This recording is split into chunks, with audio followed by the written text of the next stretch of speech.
Hi friends, সঙ্গীতার হেসেলে তোমাদের সবাইকে স্বাগত। আম নিয়েছি, আমের রেসিপি তোমাদের সাথে কিছু শেয়ার করতে যাচ্ছি। তো আম শেষ হওয়ার আগেই চলো একটু ডেজার্টের রেসিপি কেননা শেয়ার করি, তাই ভালো আজ ভিডিওটা একটি ডেজার্টের রেসিপি তোমাদের সাথে শেয়ার করি। তো ভিডিওর আজ এখান থেকেই শুরু করছি। তা এটা বানাতে কি কি চাই সেটা এখানে দিয়ে দিলাম, তোমরা দেখে নিও। সবার প্রথম যেটা চাই সেটা হলো সাগুদানা। তার জন্য এখানে কিন্তু আমি ছোটো দানা সাগুদানা নিয়েছি, বড় দানার সাবুদানা ইউজ করছি না, বাট তোমরা চাইলে কিন্তু বড় দানার সাবুদানাও ইউজ করতে পারো এখানে। তা প্রথমে ভালো করে ধুয়ে নিতে হবে আমাদের। ধুয়ে জল দিয়ে কিন্তু ভিজিয়ে রাখবো, অনেক জল দিচ্ছি না, জাস্ট যাতে সাবুদানাগুলো সোক হয়ে যায় ততটুকুই কিন্তু জল দিয়ে ভিজিয়ে নেব। 4 থেকে 6 ঘন্টা ভিজালেই কিন্তু হবে, কারণ এটা ছোটো দানা সাবুদানা, তাই অনেক সময় লাগবে না ভিজতে। আজ আমাদের এই ডেজার্টের বেস হলো এই সাগুদানা। এইদিকে আম চাই, আম আমি কেটে এরকম মিক্সারে কিন্তু পাল্প বানিয়ে নিয়েছি, পিউরি বানিয়ে নিয়েছি। পাল্পকে আমাদেরকে শুকিয়ে নিতে হবে লো হিটে। দিচ্ছি সামান্য ফুড কালার, ইয়েলো কালারের ফুড কালার, একটু কালারটা এনহান্স হওয়ার জন্য, বা টোটালি কিন্তু অপশনাল। গ্যাসের আঁচ কিন্তু হাই হিটে করবো না, লো টু মিডিয়াম হিটেই আমাদেরকে করতে হবে।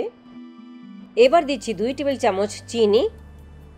এটা কিন্তু ডিপেন্ড করছে কে কতটা মিষ্টি খেতে চাও আর আমটা কতটা মিষ্টি। আর দিচ্ছি 4 টেবিল চামচ কুড়িয়ে রাখা নারকোল। কেউ যদি নারকোল পছন্দ না করো, শুধু কিন্তু নারকোল ছাড়াও কিন্তু এটা বানাতে পারবে, এমন নয় যে নারকোল দিতেই হবে আমাদের।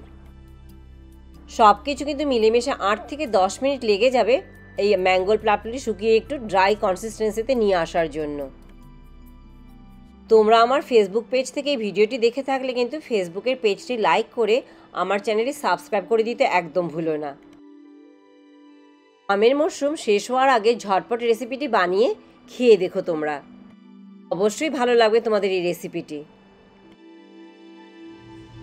আমার এদিকে ম্যাঙ্গো পাল্প কিন্তু শুকিয়ে নেওয়া হয়েছে, যেরকম কনসিস্টেন্সিতে আমার চাই সেটা হয়ে গেছে। এদিকে কিন্তু সাবুদানাও কিন্তু ভালোভাবে ভিজে ফুলে উঠেছে, তো দুটোই হয়ে গেছে। এবার যাচ্ছি নেক্সট স্টেপে। পুরো পাল্পটি কিন্তু শুকিয়ে প্যানের এক জায়গায় এসে গেছে, দেখেছো প্যান থেকে ছেড়ে এসেছে, মিন্স হয়ে গেছে। এই পর্যায়ে কিন্তু গ্যাস বন্ধ করে দেব আমরা। এবার দেখে নিচ্ছি সাবুদানা। সাবুদানাতেও কিন্তু কোনো জল নেই এক্সট্রা, একদম ঝরঝরে হয়েছে, আর দেখো নরম হয়ে গেছে, কিন্তু একদম সফট হয়ে গেছে। এবার এই সাবুদানাও আমরা কুক করে নেব। একটি প্যানে এই ঢেলে দিচ্ছি এই সাবুদানা, আর তাতে দেব কোকোনাট মিল্ক। ততটুকুই নারকেলের দুধ দেব যাতে সাবুদানা জাস্ট ঢেকে যায়, কিন্তু অনেকটা বেশি দেব না। কিন্তু এই কোকোনাট মিল্কে সাবুদানা কুক করার জন্য কিন্তু ভীষণ একটা রিচ একটা ক্রিমি টেক্সচার নিয়ে আসবে সাবুদানাতে, আর একটা সুইটনেসও নিয়ে আসবে। দিচ্ছি এতে 4 চামচের 3 চামচ চিনি। আবারও তোমরা তোমাদের পছন্দ মতো চিনি ব্যবহার করবে, যে যতটা মিষ্টি খেতে চাও। সব কিছু মিশিয়ে ভালো করে মিশিয়ে ঢাকা দিয়ে 5 থেকে 6 মিনিট লো হিটে কিন্তু সাবুদানাটা রান্না করে নেব।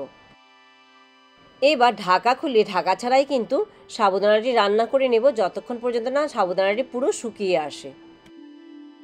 বেসিক্যালি আমাদের একটা টাইট স্টিকি কনসিস্টেন্সি চাই।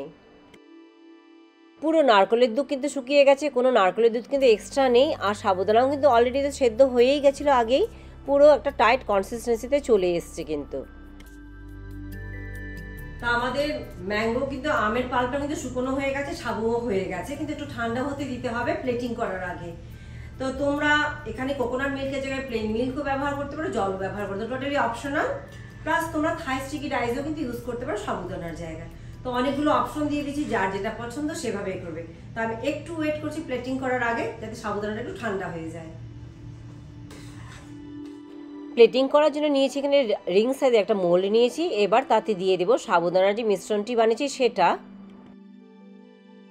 এবার চামচের সাহায্যে ভালো করে বেসটি একটু ইভেনলি স্প্রেড আউট করে দিচ্ছি ভালো করে।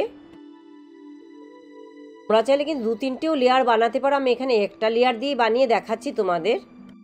এবার সাবুদানার উপর ম্যাঙ্গো পাল্প যেটা শুকিয়ে রেখেছিলাম তার সেই ম্যাঙ্গো পাল্প দিয়ে আরও একটি লেয়ার বানাচ্ছি। এটাও চামচের সাহায্যে ভালোভাবে স্প্রেড আউট করে দেবো ইভেনলি। এই ডেজার্টটি কিন্তু যে কোনো পুজো উপবাসের দিনে, ব্রতের দিনেও কিন্তু বানিয়ে খাওয়া যেতে পারে, কারণ আমরা সাবুদানাও খাই, নারকেলও খাই, দুধ বলো, ম্যাঙ্গো সবগুলোই কিন্তু আমরা উপবাসের দিনে ব্যবহার করি।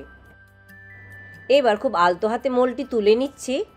এবার একটু সাজিয়ে নিই, সাজানোটা টোটালি নিজেদের পছন্দের উপরে কে কীভাবে সাজাতে চাও। আমি এখানে কিছু কুচিয়ে রাখা আম আর একটু পিস্তাচিও, চপ করে রাখা পিস্তাচিও দিয়ে কিন্তু সাজাচ্ছি আজ। কারণ খাবার সময় কিন্তু এই ফ্রেশ ম্যাঙ্গো বাইটসটাও ভালো লাগে খেতে, আর পিস্তাচিওর একটু ক্রাঞ্চিনেসটাও খুব সুন্দর মিক্সচার হয়ে যায় খাওয়ার সময়। আমাদের পারফেক্ট সামার ডেজার্ট একদম তৈরি সাবুদানা আর আম দিয়ে। দেখতেও লোভনীয়, খেতেও অসাধারণ। তা আমার বানানো হয়ে গেছে ডেজার্টটা, এবার খেয়ে টেস্ট করে দেখি কেমন হয়েছে। আমার তো খুবই ভালো লেগেছে। তোমরা বানিয়ে খেয়ে কমেন্ট বক্সে কমেন্ট করতে ভুলো না তোমাদের কেমন লাগলো। তা আজ ভিডিওটা আমি এখানেই শেষ করছি। ভালো লাগে লাইক শেয়ার সাবস্ক্রাইব করতে একদম ভুলো না। পরে আবার অন্য কোনো ভিডিও নিয়ে তোমাদের কাছে চলে আসবো। সবাই ভালো থেকো, চলো বাই বাই।